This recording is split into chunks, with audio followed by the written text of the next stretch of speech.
ബോളിങ്ങില് നമ്മുടെ bowling okay ആയിരുന്നു. ആദ്യത്തെ ഓവറിൽ കഥയൂസേട്ടന്റെ കയ്യിൽ നിന്ന് കുറച്ച് റൺസ് പോയെങ്കിലും പിന്നീട് അങ്ങോട്ട് വന്ന ഓവറുകളെല്ലാം നമ്മുടെ കയ്യിൽ നിന്ന് കറക്റ്റ് ആയിരുന്നു. നന്നായിട്ട് തന്നെയാണ് വന്നത്. ഓക്കെ, നമുക്ക് അക്സെപ്റ്റ് ചെയ്യാൻ പറ്റുന്ന ഒരു സ്കോറാണ് 155 എന്ന് പറയുന്നത്. നമുക്ക് തീർച്ചയായിട്ടും അക്സെപ്റ്റ് ചെയ്യാൻ വേണ്ടി പറ്റുന്ന ഒരു സ്കോറാണ്. പിന്നെ അതേപോലെ തന്നെ നമ്മുടെ ഫീൽഡിങ് ഒരുപാട് ബെറ്റർ ആയിരുന്നു ഇന്ന്.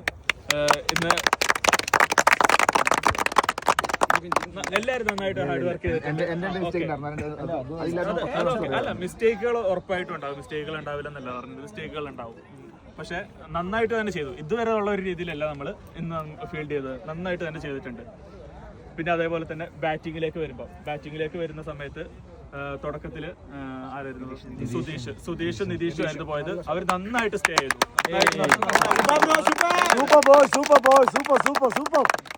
നിതീഷിന്റെ ആ സിക്സും അതേപോലെ തന്നെ സുധീഷിന്റെ 4ഉം 6ഉം എല്ലാം അടിപൊളിയായിരുന്നു. അവർ നന്നായിട്ട് തന്നെ കളിച്ചു.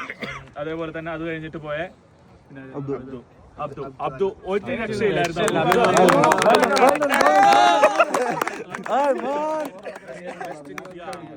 അടിപൊളി ബാറ്റിംഗ് ആയിരുന്നു.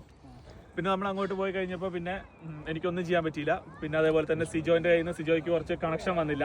അപ്പൊ നമ്മുടെ അങ്ങനെ ഒരു കുറച്ച് കളി ടൈറ്റ് ആയി. പക്ഷെ